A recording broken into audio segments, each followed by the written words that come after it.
What up, guys and fellow lovers of the cubic world? Welcome back to another Redstone video with me, Giorgio. And yeah, we're still in the holidays, so I still have my Santa skin.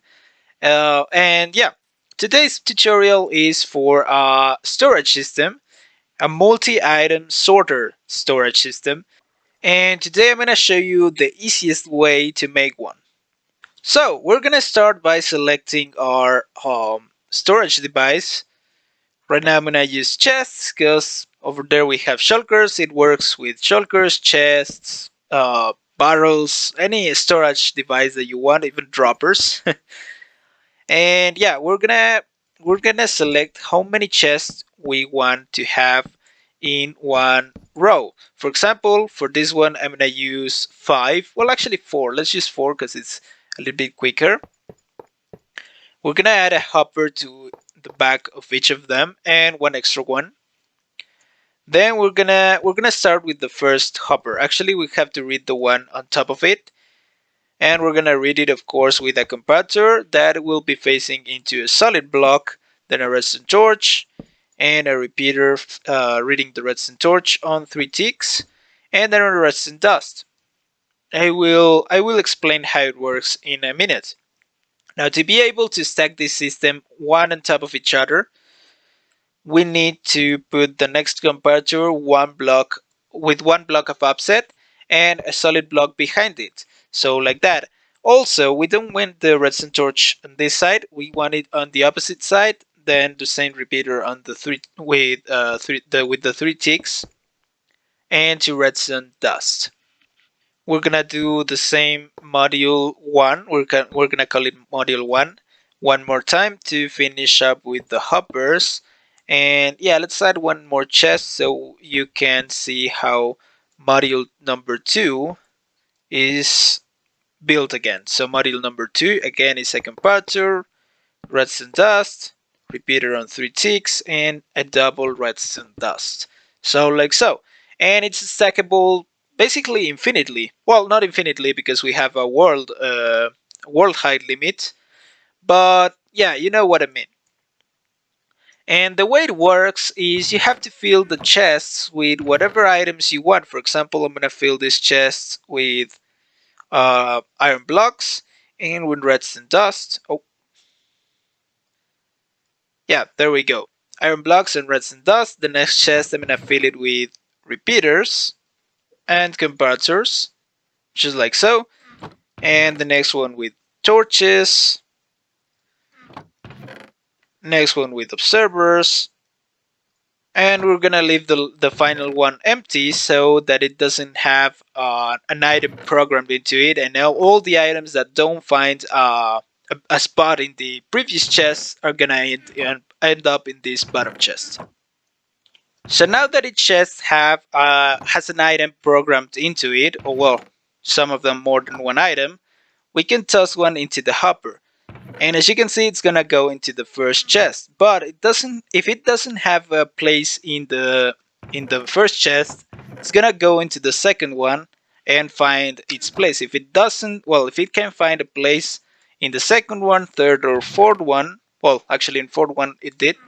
It's gonna end up in the last chest, which doesn't have anything programmed into it. Now, the way it works is it detects when an item is flowing into this hopper with this comparator. And the next hopper, as you can see, is permanently locked, or, well, normally locked, I guess. And it's gonna last 4 ticks, or it's gonna take 4 ticks for it to unlock. Those 4 ticks are exactly the amount of time that this hopper needs to find a place for the item that it has in the first chest. If it doesn't find a place for it, then the hopper will unlock, and well, the next hopper will unlock, and the item will come into the next hopper. In the next hopper, we have the same system, the comparator reading, and yeah, it takes 4 ticks for the next hopper to unlock and let the item through. Following this logic, we now can assume that we cannot have a flow of items because the system will get all confused, and yeah, most of the items will end up in the last chest. And yeah, a few of them in the first one, but not ideal. We want all of them to end up in the first one. So to fix this, we need an item flow control system, fancy name. And to do that, we're gonna basically use a dropper. So for this dropper, we're gonna build an auto dropper system, and we're gonna do it. Yeah, I'm gonna improvise this. We're gonna do it like this. All right. And finally, another repeater and a block. There we go. Maybe a redstone dust. Oh, we cannot have a redstone dust, so repeater it is. Alright, and we're gonna set this repeater in 4 ticks because that's the amount of time or amount of of delay that we need in between each item. So now if we place a lot of items in there, we're gonna see each of them will be dispensed every 4 ticks. And now the system won't be overflowing with items, and all of them will end up in the first chest. Same happens if we had an item for the third, fourth, or fifth chests, or whatever number of chests you have the item in. So there we go. We're seeing all the items flow into the second chest. So as you can see, it's a pretty easy system to build and a pretty versatile one because you can stack it up to basically 300 and whatever the new height is. And another cool thing that you can do with it is add some redstone lamps. So whenever your items are flowing in, you can see in which chest they are at the moment. And as you can see, it ends up in the third chest, so the redstone lamp of the third chest is the last one to flash or flicker. I've already mentioned that you can stack this system vertically, but what about if you wanted to stack horizontally? Well, I've got a little example here on the side where we have shulker boxes instead of chests, and each of them is programmed for one item. Well, at least the three first shulker boxes. And as you can see, we have them stacked one next to the other. Now, if you want to do this, remember to alternate the modules, module 1, module 2, module 3. And if you have something like this that it's connecting, you just add one block on top of it, and it basically separates both of the redstone dusts. Now, you see this redstone lamp didn't update. That's alright, you can just break it and replace it, or wait for the system to have its first triggering. Now we have similar module of an auto dropper up here, but since we have the first module at the top instead of the second module, here we have the second module at the top. For the second module, we need the auto dropper to be one block of offset, or to have one block of offset. And as you can see, we have that with this extra block and this extra repeater and block. In here, we don't need that because the first module that we use is the first module. So the comparator can be exactly next to the dropper, and then we just have to have a target block in there. If you don't have a target block, you can just use a normal block and a redstone dust on top of it. So that limits the flow of items. Now, if an item that's not in the system, actually let's use comparators because that's not in the system, we'll put 8 comparators in. It's gonna look for its place, but it's not gonna find it. So it's gonna end up in this dropper down here. As you can see, we have the dropper 2 blocks below the system, or 1 block below the final hopper. And that's because if we have the dropper right in this block, or in this block where the hopper is, it's gonna get quasi connectivity powered. If we have it in here, it's not a problem, but if we have it in here, it's gonna get quasi connectivity powered by this redstone lamp. So that's why I placed it here instead. Now for the auto dropper system that we have in here, we don't need something fancy like the one that we have on top. Why? Well, because the item flow is already controlled. So every 4 ticks, this dropper is gonna receive an item. And when it does, this comparator detects it, and the observers return the signal into the dropper so that it dispenses the item. You can use that one, or you can use this one, for example. It's the same, just we have the observers on top of the thing. I prefer the other one because it's a bit more compact and it looks a little bit cooler.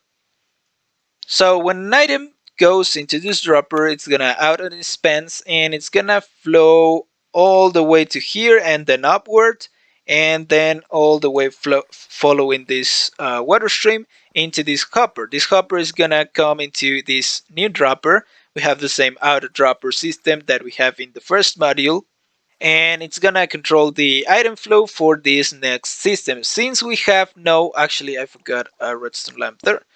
Since we don't have any items programmed into these three shulker boxes, all of the items are ending up in the first shulker box, as you can see. But the same as the other one, if we had some items programmed into it, we of course can get all the items to flow into the third shulker box. I mean, into the second shulker box. So there we have them coming. And 1, 2, there we go. It isn't there. Now I thought I put more items in the thing.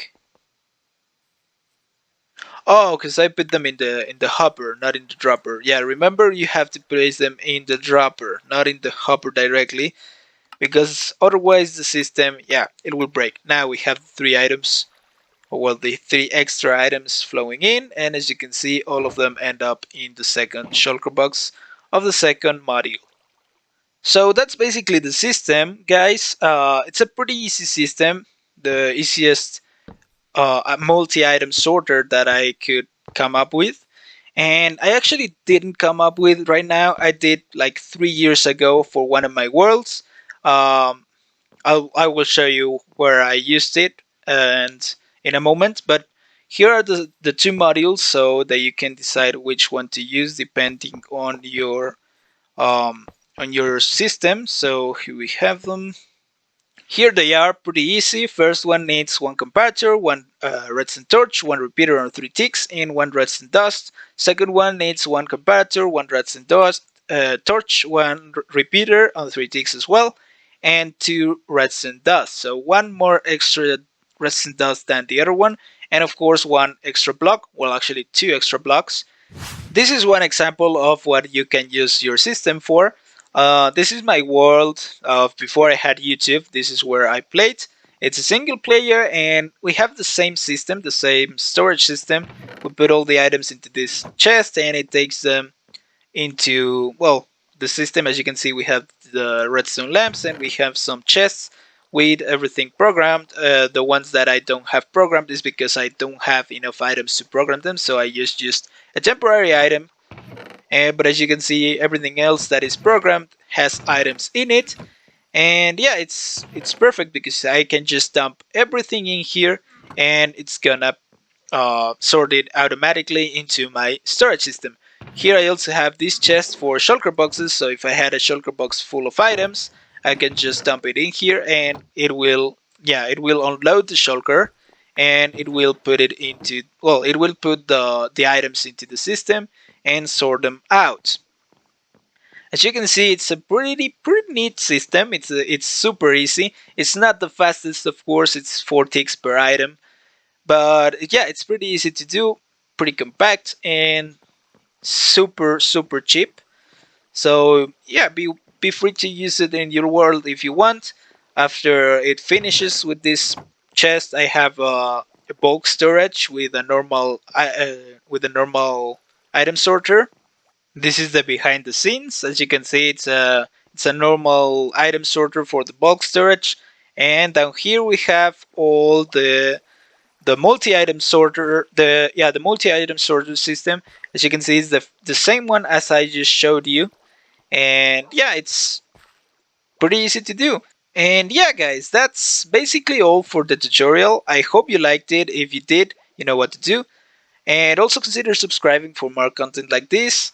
Yeah, thank you for watching. I'll see you in the next one. Goodbye.